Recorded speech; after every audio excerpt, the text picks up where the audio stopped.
is being recorded. So by staying in the meeting, you are consenting to participate in a recorded event. And if you don't want to be recorded, you can turn off your camera and mute your microphone. And you can find the recording of previous events as well as this one later on in the week on the webinar series webpage, and the materials and other resources can also be found there.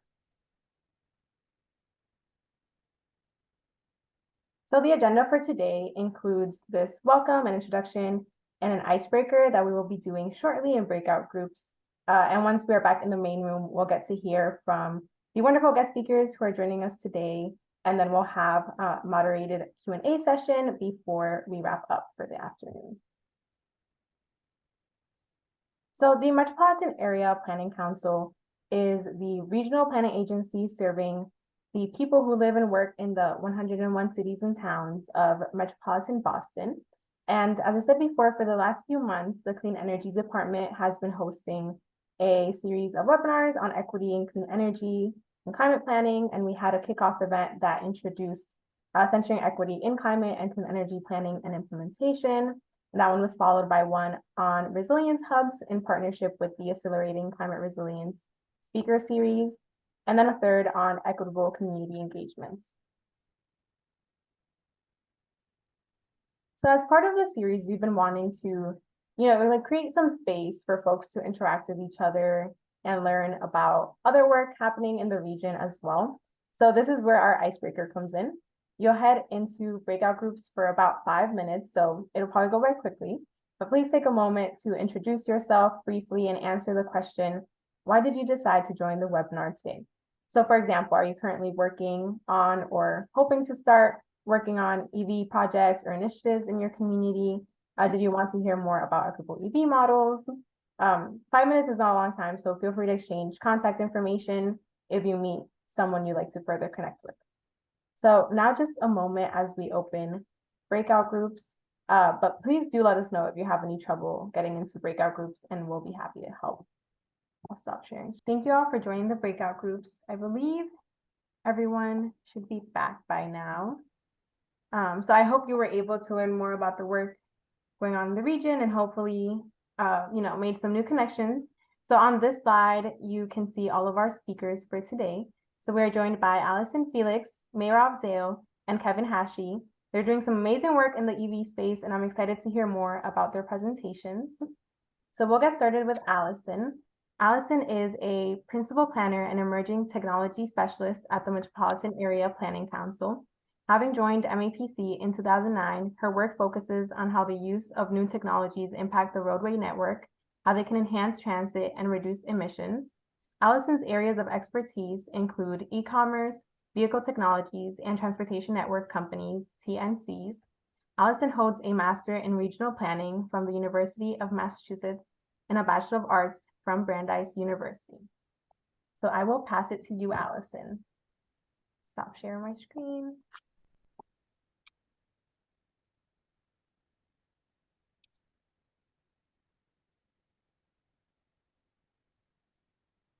Thank you very much, Francelis. I'm Alison Felix. I am a principal planner with MAPC. And this afternoon, I will be giving an overview of how our agency's initiatives focus on creating equitable access to clean energy technologies, specifically transportation electrification. Next slide, please. So MAPC's Clean Energy and Transportation Departments provide a range of services to municipalities, including assistance in planning and implementing climate-focused transportation programs. Some of these specific efforts include assisting municipalities in pursuing models to procure electric vehicle charging infrastructure, school bus fleet electrification, furthering the incorporation of e-bikes into the Blue Bike bike share system, and exploring the feasibility of e-cargo bike deliveries. We are also undertaking a freight and logistics sector decarbonization study that includes the areas of Chelsea, East Boston, Everett, Revere, and Winthrop. MAPC also hosts bi-monthly electric vehicle working group meetings, and these meetings provide a space for generating creative multi-community solutions to address the opportunities and challenges arising from the increased adoption of EVs across Greater Boston. And I will be covering a few of these programs this afternoon. So through Metro Common 2050, Greater Boston's regional plan, we ground our work in inclusive community engagement and support communities in centering equity in plans, policies, and programs. Next slide, please. So the transportation sector accounts for about 37% of the state's greenhouse gas emissions, making it the largest contributor. Moreover, many communities of color and low-income families live near places where pollution from vehicles is high, and as a result, frequently bear a disproportionate burden of environmental pollution. Transitioning to electric vehicles has benefits for the environment and public health. Due to their lack of tailpipe emissions, electric vehicles provide a viable means of mitigating greenhouse gas emissions. Electric vehicles also contribute to better public health by lowering rates of respiratory diseases and related healthcare costs.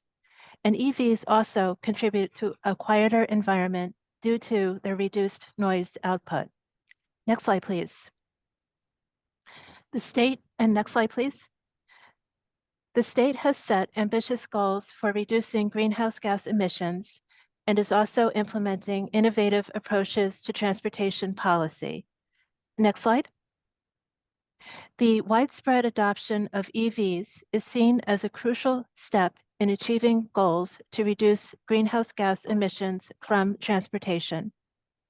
The state's Clean Energy and Climate Plan for 2025 and 2030 has set a goal of 900,000 electric vehicles on the road by 2030.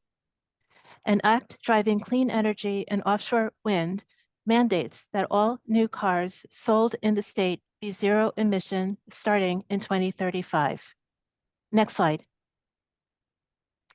As of last month, there were approximately 70,000 zero-emission vehicles registered in the state and 2,600 publicly accessible charging stations in place statewide. For the state to achieve its greenhouse gas reduction goals, there is substantial amount of work that needs to be done. Next slide. Earlier this year, MAPC applied for a grant from a federally charged funding and fueling infrastructure program on behalf of 10 municipalities with Justice 40 communities. Justice 40 is a federal goal of ensuring that 40% of the overall benefits of certain federal investments go to disadvantaged communities that are marginalized, underserved, and overburdened by pollution. The objective of the grant application is to plan for and deploy publicly accessible EV charging infrastructure and develop a strategy to support EV car sharing. Next slide. So a major barrier to owning an electric vehicle is access to charging facilities. People that live in single-family homes with driveways or garages will typically charge their EVs overnight at home. But for people living in apartment buildings or other multifamily dwellings, finding places to charge is often more difficult. And this program will increase access to publicly available charging stations.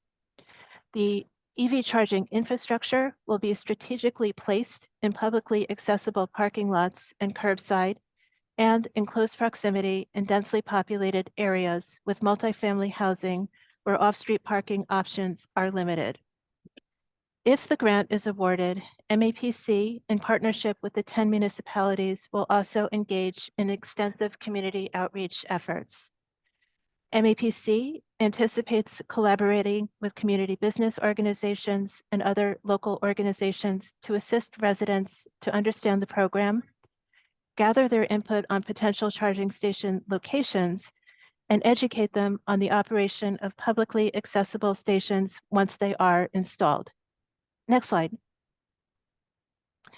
And here is a map of the 10 partnering municipalities. The red areas represent multifamily dwellings, and the purple areas are designated Justice 40 communities. Since the beginning of the year, MAPC has been collaborating with the 10 communities to develop the grant application. Regardless of whether the grant is secured or not, MAPC intends to continue working with these 10 communities to advance EV charging infrastructure. Next slide. And next slide, please. One more slide. Great, thank you. As I mentioned earlier, people living in single-family homes with dedicated parking, such as driveways or garages, will typically charge their vehicles at home overnight.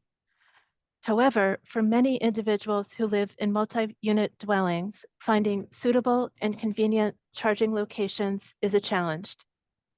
It's worth noting that more than 80% of EV drivers primarily rely on charging their vehicles at home. So limiting access to home charging infrastructure constrains EV adoption, slows progress towards greenhouse gas reduction goals, and exacerbates inequities in EV ownership. The term right to charge pertains to laws or regulations that ensure residents have the legal right to install and use EV charging infrastructure, particularly in multi-unit dwellings or rental properties. To date, 11 states have enacted right to charge laws designed to advance residential charging deployment. While right to charge laws have been adopted in the cities of Boston and Cambridge, statewide legislation has not been enacted. However, right to charge legislation has been recently introduced in Massachusetts, and MAPC will be working with the legislative sponsors to extend this right to renters as well as homeowners. Right to charge legislation is a legislative priority for MAPC. Metro Common 2050, the regional plan for Greater Boston, also includes a recommendation to adopt statewide right to charge legislation. And can you go back one slide, please? Thank you. MAPC just started a regional school fleet electrification study. And this study will look at pathways to electrify school transportation for 21 school districts in the Metro West region. The study will determine methods to advance equitable access that include focusing on environmental justice or EJ communities and exploring the involvement of the METCO program. The study will also explore opportunities for funding and regional collaboration, including sharing infrastructure and public-private partnerships.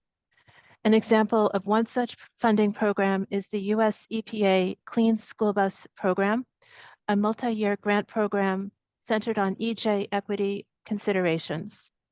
Last year, 5 school districts in Massachusetts were collectively awarded almost $30 million in rebates to acquire electric school buses. Next slide. And perfect, thank you. And now I'll talk about additional state initiatives that promote equity in the EV sector. Next slide. Eversource and National Grid are offering comprehensive make-ready programs and rebates for charging installation over the next several years. And these programs apply to public, workplace, and residential customers with additional funding provided for locations that meet EJ criteria. Next slide. More EV, the state's rebate program, provides incentives to purchase electric vehicles. Currently, Massachusetts residents can, after the purchase or lease of an EV, apply and receive a $3,500 rebate. Last month, the program introduced incentives specifically targeted at residents who meet income qualifications. Additionally, residents who purchase a used vehicle can qualify for the same rebate. The program now offers an additional rebate for income qualified drivers for new or used vehicles, bringing the total rebate up to $5,000. Historically, Massachusetts residents had to fill out an application online after purchasing or leasing an EV and then wait for a check to arrive in the mail to receive their rebate. But now residents can claim the rebate directly at the point of sale. So the expansion of rebates to include used EVs, additional rebates for low-income drivers, and rebates available at the point of sale are a strategic effort to make EVs more affordable and appealing. Next slide. So recognizing the need for Massachusetts to develop a comprehensive plan to reduce transportation emissions, an Electric Vehicle Coordinating Council, or EVIC, was created and is tasked with establishing an equitable, interconnected, accessible, and reliable EV charging network. And MAPC is a member of this council. The EVIC began convening this spring and released an additional assessment report last month. And one of the report's recommendations is to focus the deployment of publicly available funds for EJ populations and into rural areas, with a particular focus on reaching low-income residents to ensure that the transition to EVs is equitable. And moving forward, EVIC will continue to convene to advance the recommendations outlined in the report and work on a plan for using a $50 million charging infrastructure deployment fund. Next slide. So MAPC is committed to equitable transition to clean transportation and ensuring widespread access to EV charging infrastructure. This commitment involves the promotion of initiatives that will support tenants, low-income residents, and EJ populations. So enabling all residents, regardless of their income, level, or housing type, to access charging infrastructure and acquire EVs is essential for inclusivity in the transition to EVs.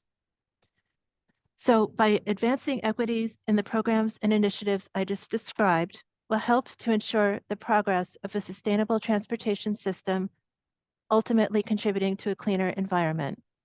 And in this slide, you will find links to additional resources related to the topics I covered in my presentation, and information about the bi-monthly EV working group and how to participate is on MAPC's EV website.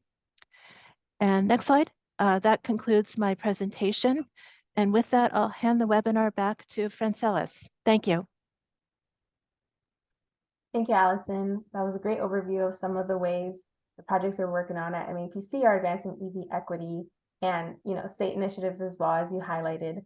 So I hope folks will reach out to join the Regional Electric Vehicle Working Group. Let's see. I will stop sharing my screen. So we'll next be hearing from Merav. Merav is the operations lead for Good to Go. She went to UMass Amherst for her undergraduate, where she worked at UMass Transit and drove buses, dispatched full service, trained people in getting their CDLs, and supported in bus maintenance. And after this, Merav did the Boston Teacher Residency, where she got her master's in secondary education and taught middle school science. From there, she found Good to Go, where she runs the fleet, works with both members and partner organizations, and ensures smooth day-to-day operations. So I'll pass it to you, Merav. Thank you.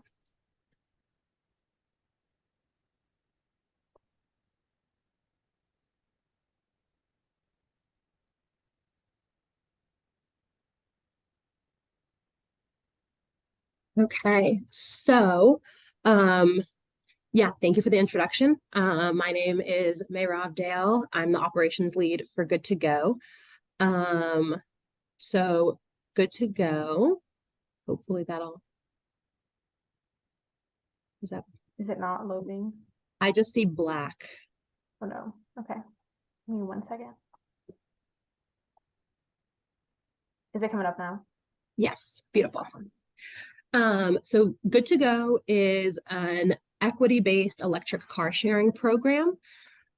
So what does that mean? We're going to get into it. Next slide.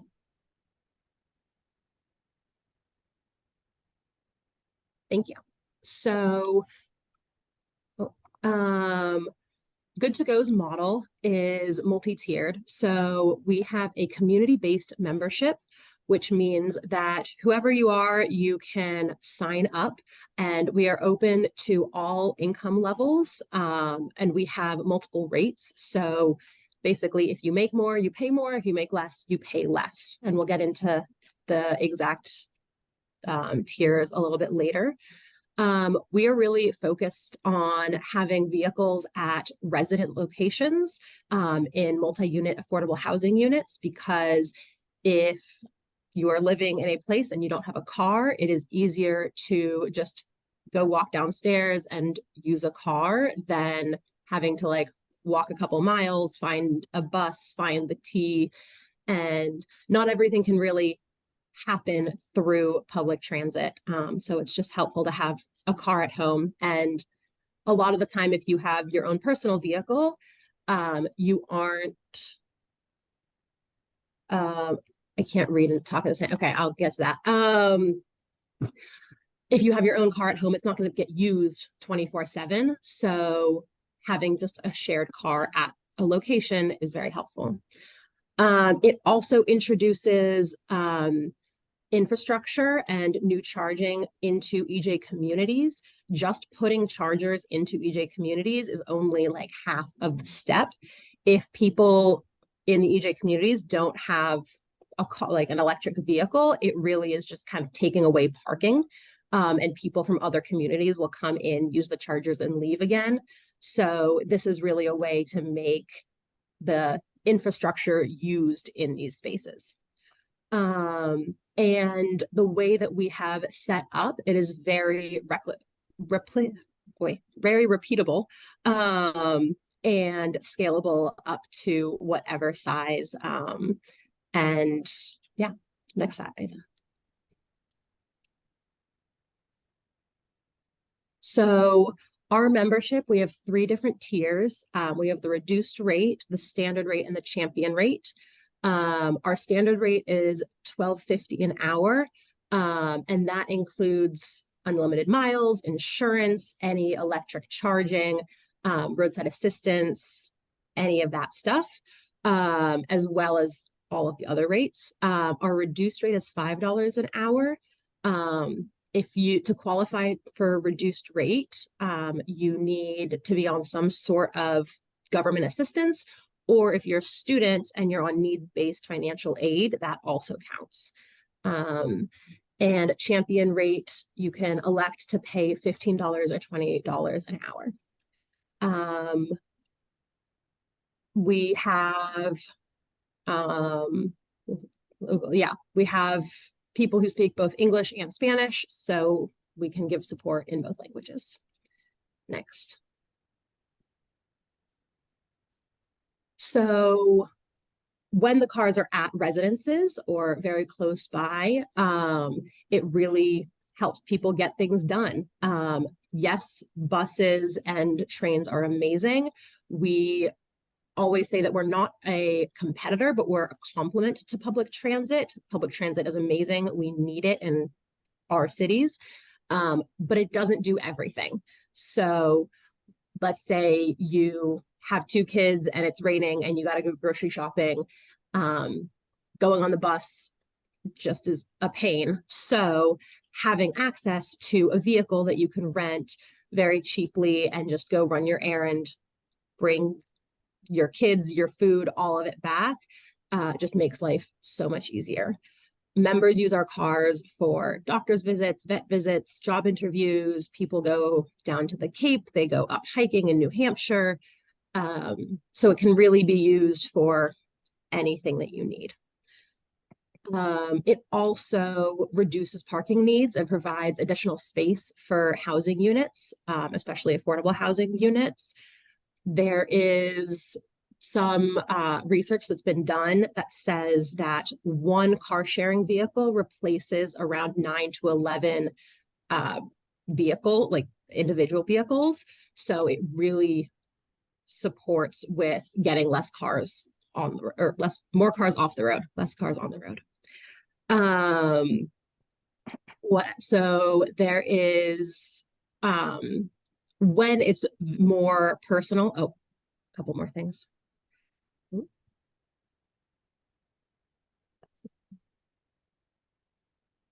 Cool, thank you.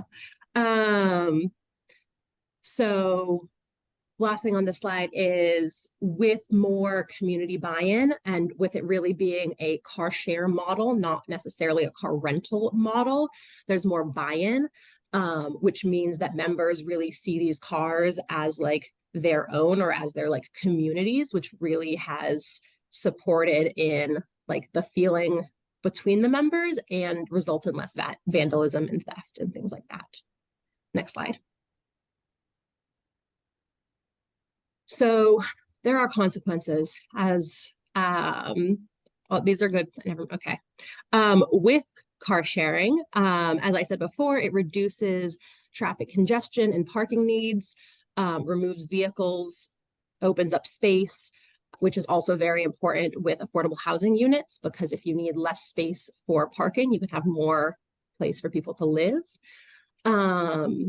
It also reduces greenhouse gases by just having less gas-based cars on the road. So with the, I know I already mentioned this before, but giving or bringing the technology into the EJ communities really is important because not everybody has access to buying these electric vehicles. I'm pretty sure these statistics are from the last couple of years, but Black and Latino buyers only make up 12% of EV purchases, which is very, very low. And lastly, low-income households spend about 30% of their income on transportation, which is a lot. And so helping bring that percentage down and making transportation, which is inevitable, those costs are inevitable, bringing that down is supporting them to buy the rest of the things that they need. Next slide. Equity matters. So some people think that low-income people don't care about the environment. That is not true. Everybody cares about the environment. Everybody is living in this world together. And low-income people are usually the ones who are actually the most impacted because they are the ones who are living in the communities that used to be dumps or used to be wherever. One of our locations used to be a bus dump site where there was like a lot of toxic stuff, and that has been completely taken out and repurposed. And air quality is a major benefit of using electric vehicles. Many low-income neighborhoods have, as I was saying before, they have airports, brownfields, trucking depots, all of those things, which really increases the airborne particulate matter and increases asthma. So bringing those levels down is really important. And we cannot meet our climate goals without engaging all segments of society. Next slide. The hurdles. So car sharing is very difficult to get insurance for, especially in Massachusetts because we are known as bad drivers. One of the quotes that we were given was $25,000 per car per year for car insurance, which is absolutely absurd. You could just buy another car with that. So we have acquired, after many, many years, our own car insurance, but it is the biggest line item in our budget. And we got to pass some more legislation to make this easier because it's a big hurdle. Also, the EVSC and tax rebates don't alone get low-income people into EVs. As I was saying before, a lot of time people, like, these vehicles are very expensive. It's amazing that the rebates, I didn't know this, Alison, the rebates are going to be applied immediately. That's great. That's going to help. But these vehicles are very, very expensive. And many people who are low income don't have the credit scores just because of how the system works to be able to finance these cars. Next slide. So in this adventure of Good to Go, there are a lot of new responsibilities. So when starting a car sharing program, making sure that cars are clean, making sure members are not running out of charge while traveling, and all of the little things that go into using an EV, there's a lot of education that needs to happen with members. And so we have figured it out at this point, but there is definitely a lot of education that needs to happen. And good community partners are key. We have built relationships all throughout the Boston area.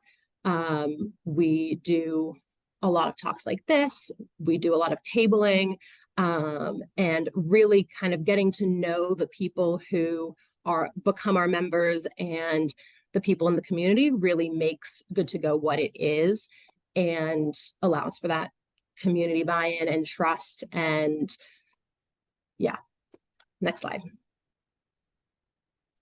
So that is it. If you have any questions, feel free to put them in the chat. Thank you so much. Thank you, Merav, for sharing Good to Go's equitable car sharing model.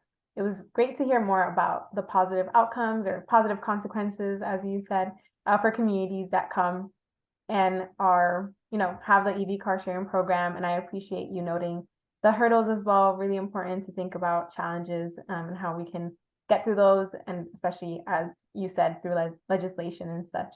So as a reminder to everyone, if you have any questions for Alison or Merav or Kevin when he does his presentation, please pop them in during the presentations in the chat, and then we will get to those during the Q&A session.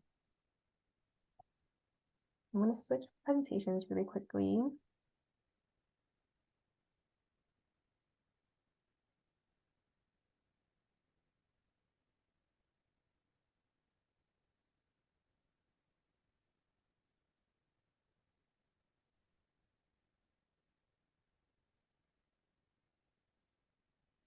Awesome. So last but certainly not least, we have Kevin, who serves as a program manager at Forth. He started in the transportation electrification industry by installing DC fast charging infrastructure in the city of Boston. Previously, Kevin served as a climate action specialist with the city and county of Honolulu.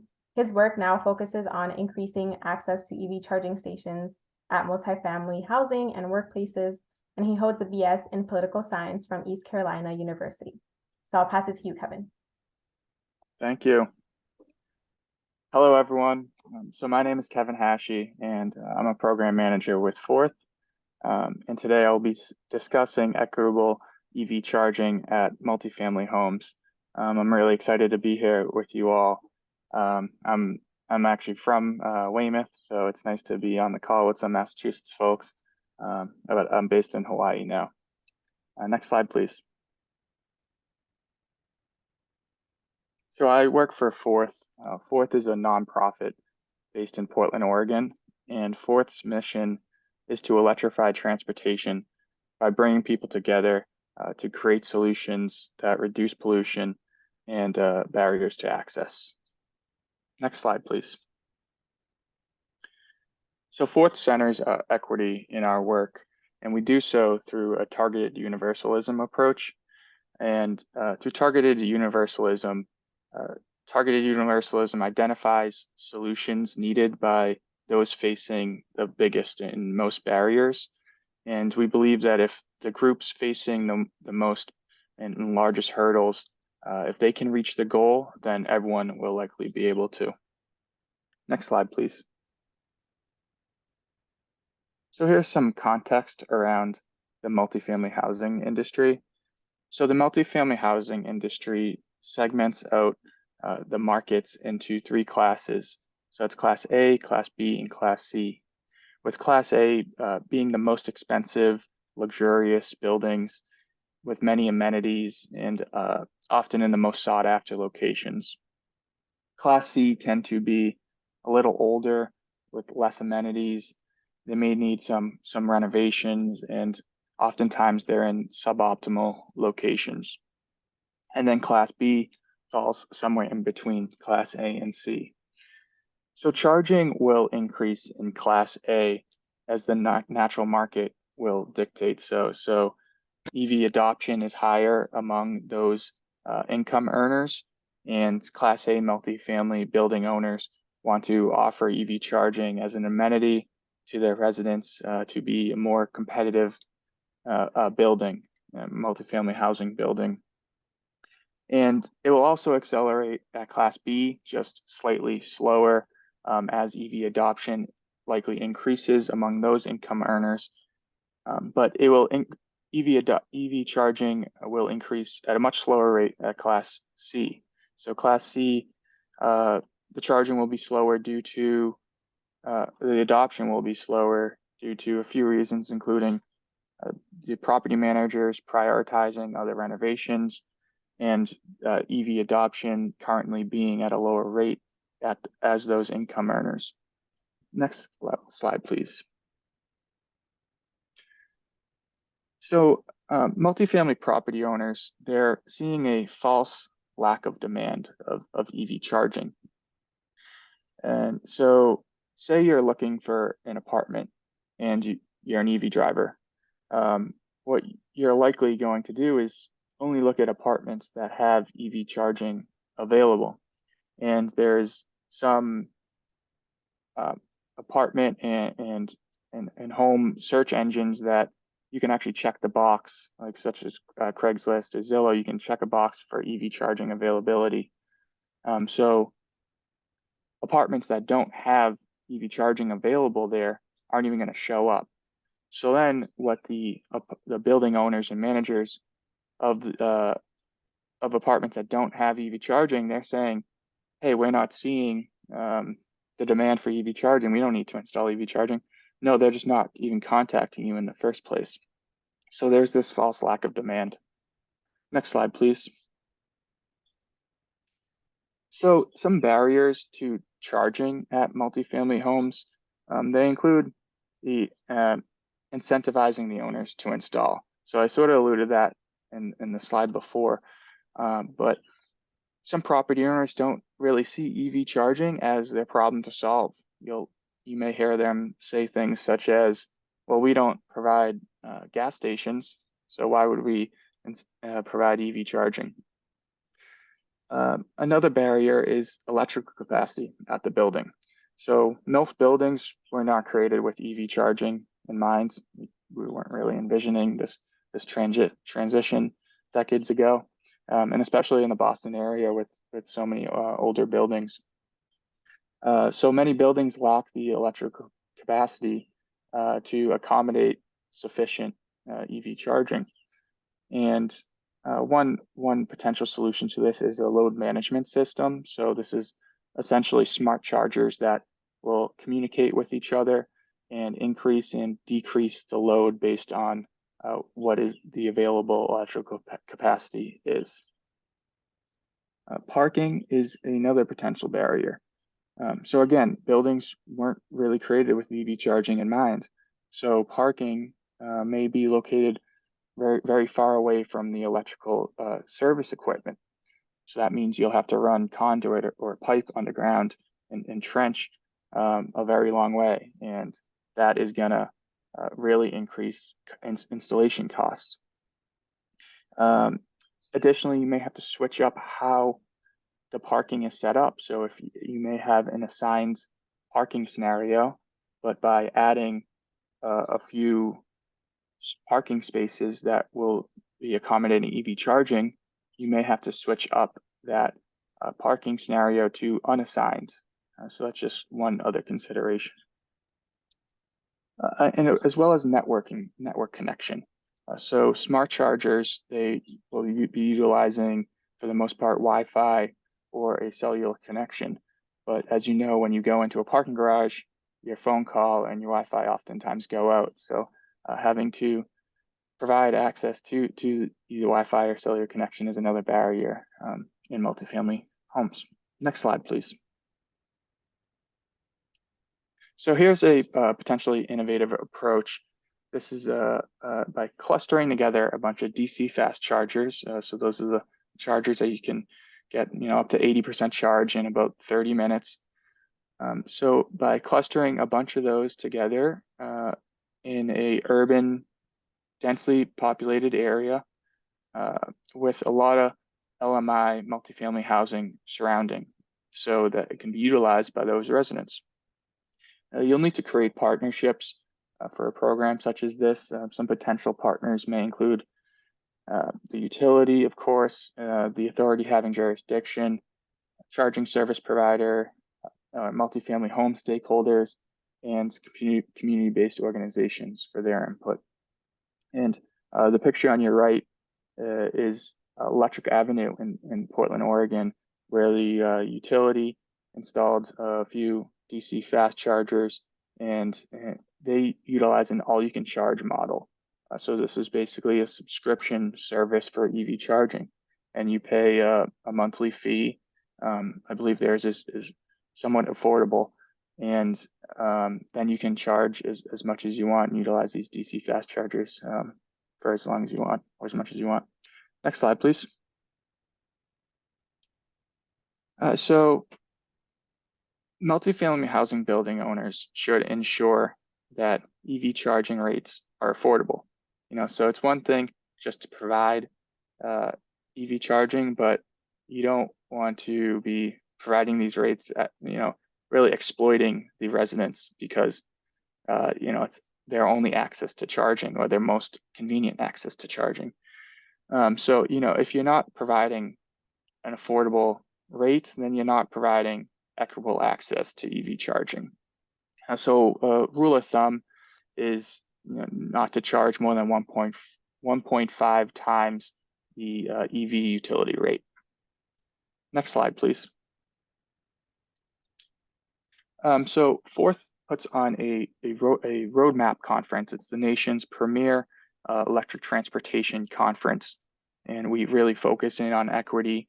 The attendance, we have attendance from many different industries, such as OEMs, EV service providers, CBOs, many municipalities, nonprofits. A very diverse set of people attend Fourth Roadmap Conference. It's in Detroit this year, September 24th and 25th. I would love to see you there. Next slide, please. Fourth also created an EV charging education portal. So this is a self-guided platform designed for municipalities and utilities to learn about how to deploy EV charging equitably in their communities. So the second cohort of this will start in October, and you can get in touch with me after this webinar. I'll provide my contact information if you're interested, and I can provide you a discount code. Next slide, please. So here are some other, I think, useful resources for y'all. So the VCIMUD.org website, that's Vehicle Charging Innovations at Multi-Unit Dwellings. This was a Department of Energy funded project that Fourth partnered on. And within that, there are tracks for residents, multifamily housing building owners and managers, and HOAs. And you can go through the track to learn about how to deploy charging at your multifamily housing building. And there's many resources as well listed on that website. Additionally, Fourth is going to be involved in another multifamily housing project this fall. So really excited about that. Also a Department of Energy funded project. Also, the second link is best practices for model multifamily housing charging program. So this is a white paper around multifamily housing charging and how to center it in equity. So there's a lot of great insights there. Next slide, please. So I just want to thank you all. Here is my contact information. Again, please get in touch with me if you would like the discount code for the education portal, and I'd be happy to share that with you. Thank you. Thanks, Kevin. As you've noted, access to charging at multifamily homes is really important, and it was really interesting to hear about the innovative approach idea you highlighted. I hope folks will take a look at all the resources you shared And as Kevin said, remember to reach out if you'd like to chat more about that course and get a discount code. So thank you all again so much. Let me stop sharing my screen. Thanks to our guest speakers for those wonderful presentations. You've provided us with some great resources and equitable EV models. We now have, I believe, at least half an hour, for some Q&A with attendees. I've seen some questions coming in, so thank you all so much for noting those in the chat. And I will pass it on to my colleague, Abby Shepard, a Clean Energy and Climate Planner 2 on the Clean Energy team, who will be moderating this session. Thank you, Francelis. Hi, everyone. And thank you again, Alison, Merav, and Kevin for your great presentations.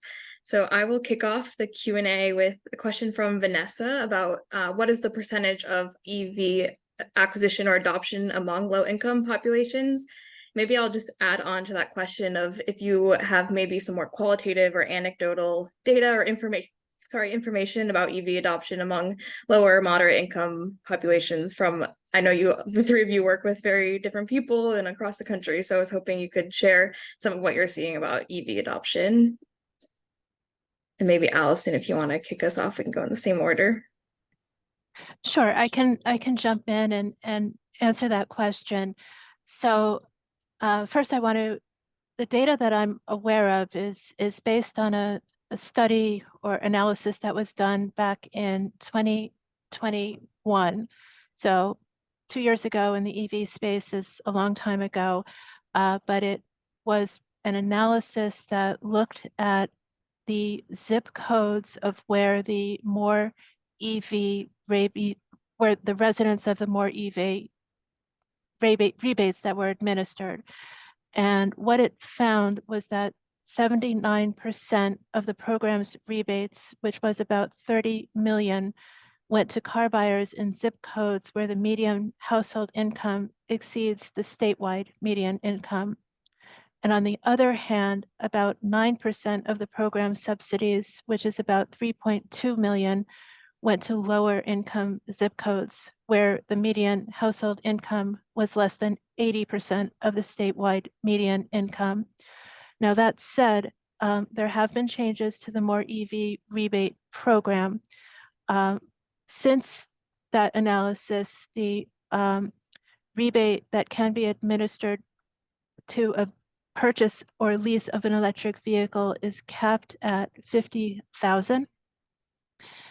And also moving forward, as I had mentioned, the More EV program just last month has expanded its program for an additional rebate adder for income qualified residents, and also includes a rebate for the purchase or lease of used electric vehicles. On top of that, and I can share this in the chat feed, one moment, is that Mass DOT recently released a Massachusetts vehicle census. And when you access that site, and if you click on the second tab from the top that says % total count, zero emission or hybrid, you can see the % adoption of vehicles by state, or excuse me, not by state, by municipality, and which can give some, although it's not directly related to income level, it gives a sense of where in the region adoption rates are higher or lower. Phase 2 of Mass DOT's project on the Massachusetts vehicle census is to drill down on this data and have more detailed data available at the census tract and block group. And that should be available in the next few months. So hopefully that answers the question. But I do want to say that from the learnings about two years ago, how the More EV program was, how it was being administered. With these policy changes, it is now shaped to be more equitably distributed for residents in Massachusetts.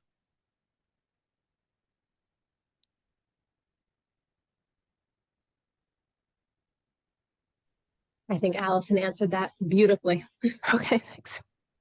Thanks, Merav. Kevin, do you have anything to add?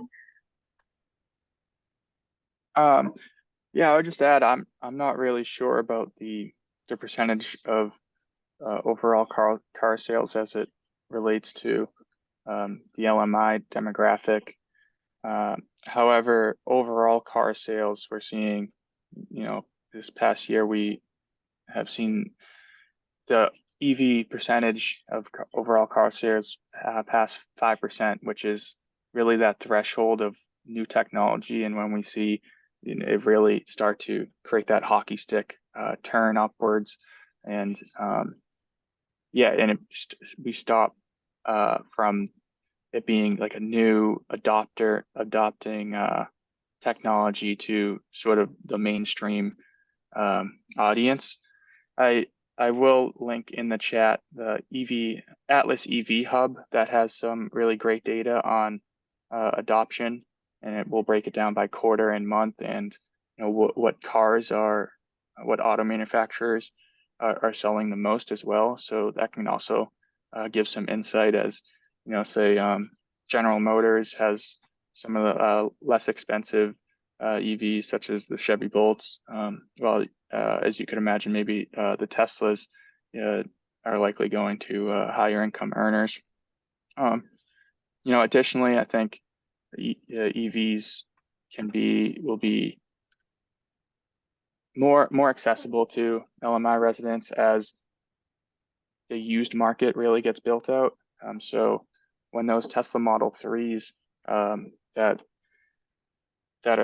start to be transitioned into the used market, they're still a very great competitive EV at that point. And I think those Tesla Model 3s are also going to have to compete with some of the newer EVs from other manufacturers. And I think that competition is going to create just overall lower upfront costs for the consumer. Thank you, Alison and Kevin, for sharing some of those resources and statistics that really, Alison, those stats you shared really help paint the picture of the existing inequities, but it's definitely good to hear that the changes to the EV rebate policies will hopefully begin to change that, the demographics of EV owners. And also, Kevin, definitely the used market is something interesting to keep an eye on, and how that can expand equitable access to electric vehicles. And Merav, I'll turn to you and ask you to speak a little bit how you manage the challenge of residents actually sharing the cars, and how you manage demand. Are there not enough cars for everyone to use it for all the hours they would like to? Does it, spur some more dependence that might then require more cars? And I think just general how you're thinking about demand and right sizing your car sharing program. Yeah, great question. So at this point, we have 4 different locations. We are at Roxbury Community College, Northeastern University. We have a spot in JP Center, and we've got a spot on Dudley Street right by Nubian Square. So members, it's like we try and actually give a percentage, but it really just differs is the answer of when members book the vehicles. So there are members who 5 minutes before a booking, they will go on the app and say they want a car for 2 hours. And there are members who, we have a woman who's a professor, and she has booked out the entire semester and made all of those bookings. So really the demand kind of changes day to day depending on who is reserving the vehicles and when. We definitely have so days of the week really depend, will really change the demand. So Thursday, Friday, Saturday, Sunday, we get a lot more rides than Monday, Tuesday, Wednesday. We do have situations where members wanted to book a car, but they're not able to because there wasn't a car available. JP and Roxbury Community College are our most popular lots, and we've got 2 vehicles there. Most weekends, both of those vehicles have at least 1 or 2 bookings each. We're in the process of getting more vehicles. We put in an order for more Chevy Bolts in April, and they still have not been built yet because it is all going very slowly in the car market these days. So we tell our members that we are working on acquiring new vehicles, but at this point, the demand and supply has been pretty even. Great, thank you. I guess just while you're on this topic, could you maybe elaborate a little bit more about how you're choosing the host sites, and what types of engagement you're doing to learn about residents' interests in this type of program? Yeah, so it depends on the location. We started off at Bartlett Station, which is it's also right by Nubian Square. That's where our offices are. We have a location. We're in the process of getting the EV charging all set up. But at this place, I'm here right now, at Bartlett Station, we do a lot of online, there's once a month, they have different community sessions of resources. And so we talk to members that way. We do a lot of flyering. We do a lot of putting brochures by people's doors. And so that's kind of how we get people to hear about us. And then with more of the member engagement we do a lot of tabling. And at JP, most of that member communication of getting to know people happens at the Open Streets events. That is really big. Yeah, Susan, who's the executive director, is also on this call. Susan, do you have anything to add to that one? I don't. I think Merav covered it really well. I will say, with regard to the question, Ali, about how we choose our sites, first of all, the site host has to be willing to have an agreement with us. If they have EVSE, a charging station there already, that speeds things up tremendously. But we will work with them to access those more EV incentives that Alison mentioned, especially for EJ communities where we can often get the bulk of the charger and the installation paid for. And then for affordable housing sites, the only other criteria, and this is completely made up by me because there's not enough research in the United States, but I think it's working. I say we need to have 50 units of affordable housing to even consider putting 1 car. So if you have 150 units, I think we could get to 3 cars. Haven't proved it, and neither is anyone else in the entire country, but it seems like a reasonable place to start. I'd love to get enough affordable housing sites so that we could actually create some metrics and some best practices that are based on research. Thank you. It's super exciting that you're leading this space here, and definitely look forward to seeing what best practices become in this space. And thank you, Merav, also for sharing some of your community engagement outreach practices. And I'm wondering if, Kevin, you could also talk about some of the engagement that Forth does when you're assessing sites to where to site the EVSE, especially around multifamily housing, and especially your work with affordable housing. Yeah, when it comes to citing charging at affordable housing, there is the concern of gentrification, right? Because it's an amenity, and people think that it could potentially displace those residents and drive up rents. So one way of avoiding that is a great program such as Good to Go, like a car share program, so that those residents can have access to a vehicle as well as access to charging, and ensuring that rents aren't being driven up. Because if you just installing charging and there's not really that demand, and they're not really being utilized, then the building owner may like to see those that are driving electric vehicles and have electric vehicles So yeah, there's always that concern around installing installing EV charging at or around multifamily housing, affordable housing, and within LMI communities. So, and like I said earlier, ensuring that the charging rates are affordable, and it's not being those residents aren't being exploited just because that they don't have much access to charging. Yeah, thank you. That's definitely an important tension or trade-off to raise. I think Merav also spoke a little bit to that issue of potentially taking away parking spaces, but also wanting the infrastructure to be there. I would like to there was a question about DCFC, so DC fast chargers that may be bad for EV batteries. It might shorten useful life. And Kevin, I saw you started to answer that in the chat, but maybe you could speak a little to that. But I also would like to broaden that question. Maybe Alison, you can hop in just about how you're educating people about charging options and what that means for their life and their access to electric vehicles, or just maybe generally what you're hearing about what people are curious about or need more education on about charging and infrastructure.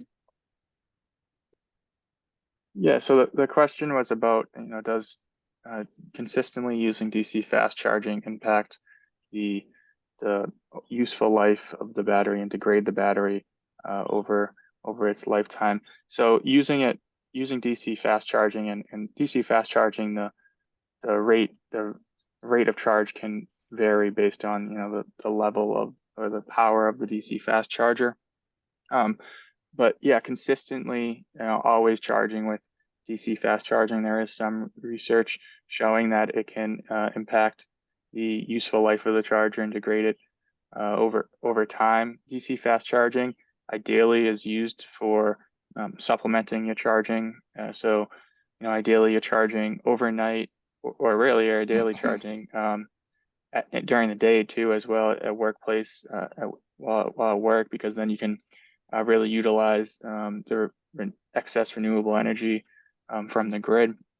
So, if you're charging overnight and you have a long commute, or you're maybe driving extra on the weekend, DC fast charging can be used there to supplement your charging, as well as it's ideally placed along highway corridors for road trips, because you don't want to be sitting at a charger for very long. So DC fast charging is going to be the solution for that. But generally, the newer the vehicle, the less the concern of battery degradation over time. And I'll just jump in and mention a few things about DCFC also in the context of level 2 and level 1 charging. And more detailed information is available on the EVIC initial report that was released last month. Essentially, DCFC charging is more for the public, for public use, not at a workplace, not at a home.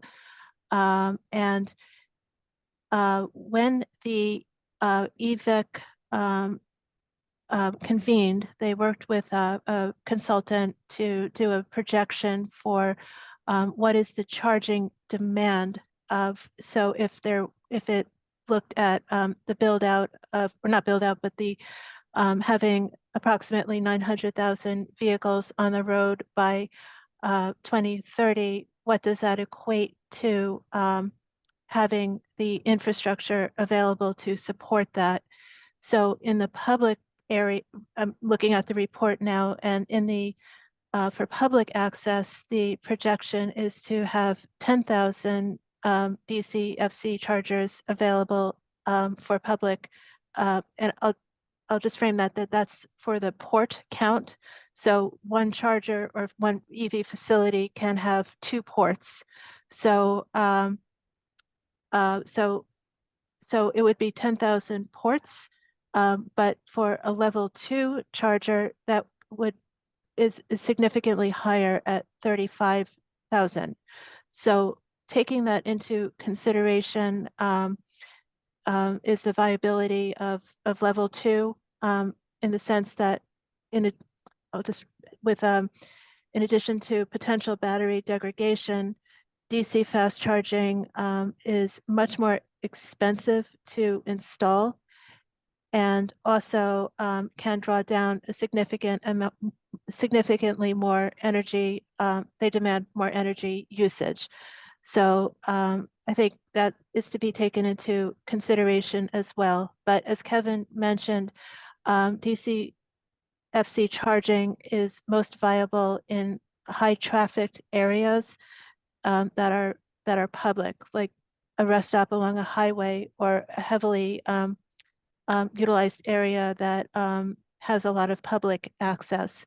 So it's more of a targeted usage, but they are fewer that are anticipated to be needed in order to build out the EV infrastructure network. Well, thank you both. And for Merav, maybe I guess quick question is, what type of chargers do you use for your good to go vehicles? But maybe beyond that, just what are some of the logistics and operations you're thinking about, and also the piece of educating your users of how charging works, and maybe things like how long it takes to charge, and if there might be some restrictions, or if you've heard issues about range anxiety, all of the good operations questions. Yeah, so we partner with ChargePoint. So all of our vehicles are at ChargePoint locations. Every car has a little ChargePoint card in it. So it lives in the car, and at the end of every single booking, members take the card, tap it on the ChargePoint station, it unlocks, and members are able to plug in the vehicles. Education-wise, how that works is members sign up for the app, we run their license, and then they sign an onboarding agreement. But before they sign the onboarding agreement, we have a bunch of information for them to go through. So there is our membership guide. We have a couple of short YouTube videos of me plugging in a car and how that works and talking them through it.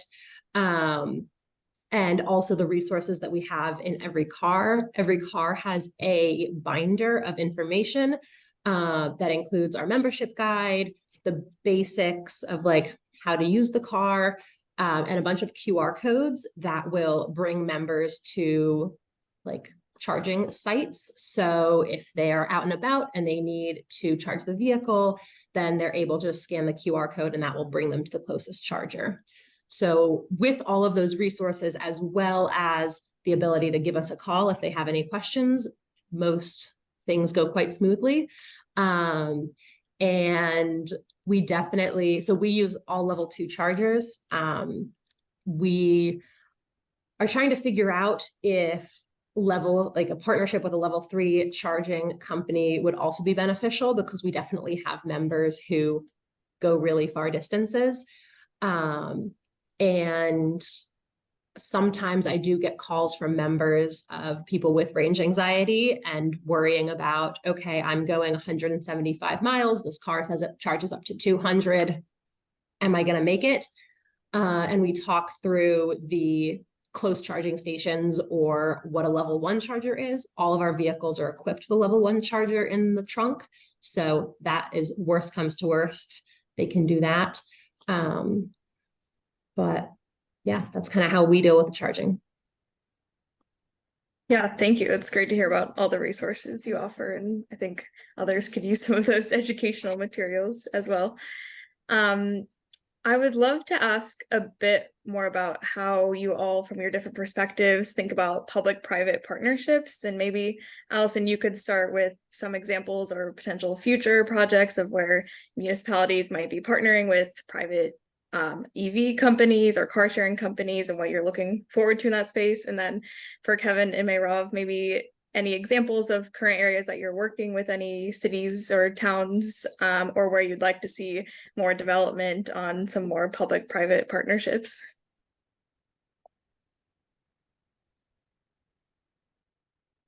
Sure. So I'm happy to talk about the public-private partnerships, I'll name one key example that right now is something that MAPC will be focusing on, as well as working on that with the EVIC group. So essentially, when, and this is from municipalities are interested in installing EV infrastructure to their for public access, but in Massachusetts, it's a challenge with the way the procurement laws are structured. Essentially, right now, it's two separate steps: one for the acquisition or purchase of the charging equipment, and then the second for the installation. Also, an ideal circumstance would be something what we refer to as a turnkey model, where the municipality will have the electric vehicle charging station available, but they don't want to be the ones operating it, maintaining it, repairing it. Instead, that should be in the hands of someone in the private industry who can bear that responsibility. So, in other words, from the municipal perspective, it's very important to have publicly accessible charging stations, but we don't want to be running the gas station, essentially. So right now, there are hurdles in place in terms of how EV infrastructure can be acquired by municipalities, where they can be leased or owned and contracted with a private entity for the ongoing maintenance and repair and operations. So that's something we're currently exploring, and that's something we're actively engaged with the EVIC group to come up with recommendations, which most likely will require changes in legislation to make this to streamline this process. So hopefully that helps. So hopefully on the next call, next time we have the webinar, will be the procurement would be in place to enable a facilitated and streamlined process to acquire and maintain, operate electric vehicle charging infrastructure by municipalities. Yeah, for me, maintenance also came to mind, Allison. Yeah, as you alluded to, the municipalities really don't want to be maintaining their EV chargers. So like I spoke to many different communities that were submitting applications for the charging and fueling infrastructure grant program, including MAPC. And a big theme of that was that, basically all municipalities, they don't want to be maintaining the chargers. They don't have the capacity to maintain the chargers. So they can, contract with a EV charging service provider or pay a monthly fee to those service providers. Most of them offer a maintenance program where they'll maintain the charger and guarantee a certain amount of uptime, that a certain percentage of time that the charger is working, and they'll basically make that a guarantee. So if it's down, sometimes it can just be as simple as them, doing something on the back end, and it's up right away, but they may have to send someone out to make a change or to maintain it.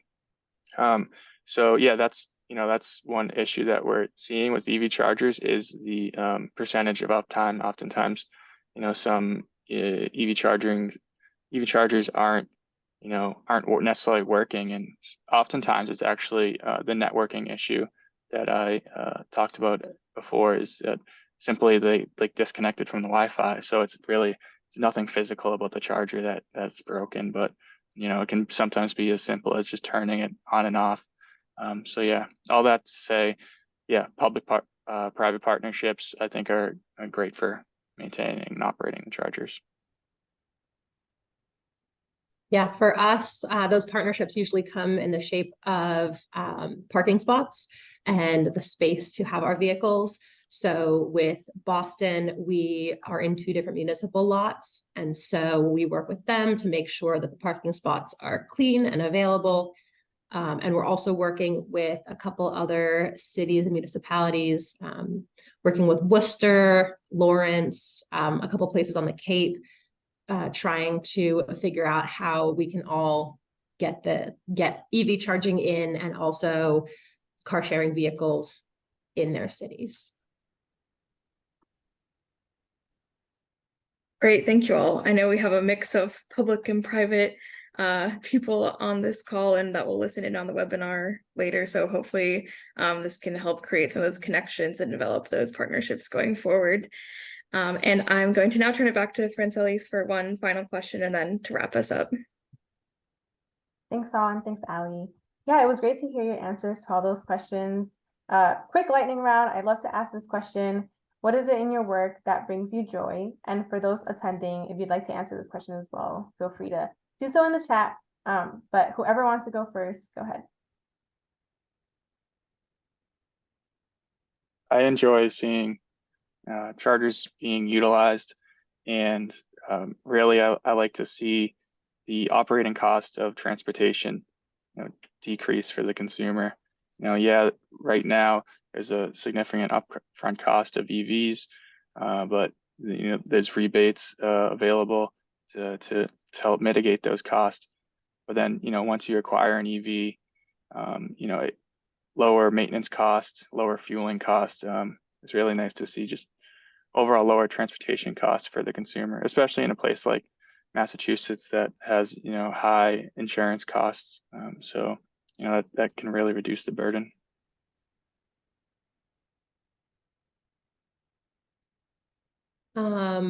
I really love getting to know the community members and our Good to Go members, and really all of that community engagement, and just seeing where this goes, and getting to know the people. That's really brings me a lot of joy. And I would say for me, what brings me joy is working on the creative ways a shift to transportation electrification can happen, both the creative thinking with policy changes, for example, the more EV rebate has been adjusted and changing. Also, Good to Go. 5 years ago, I don't think it was not I don't think you've been around that long, but as far as 5 years ago, but it's a lot of creative thinking in the nonprofit space, in the private sector space, in the policy space, with trying to implement new ideas and policies to change a shift from traditional vehicles to electric vehicles. Wonderful, thank you all. So we don't have much time left. I'm going to share my screen really quickly once more to wrap up. Awesome. So I wanted to thank you all again for that wonderful Q&A session and for joining us today and throughout the webinar series.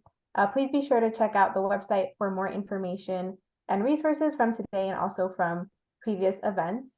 We would also love your feedback about this event and the webinar series overall. If you can take a few minutes to fill out our survey after the call or whenever you have a chance. And please feel free to email us with any questions at my email, which is down below on the slide, or the Clean Energy Department for any questions that come up now or in the future. And thank you again to Alison, Merav, Kevin, and Ali for joining us. It's been a pleasure hosting this series, learning more from our guest speakers and from all of you as well, doing great work in the region. And take care, everyone. I hope you'll continue to discuss and think about equity in your work, which is always really important. So have a good afternoon and thank you all.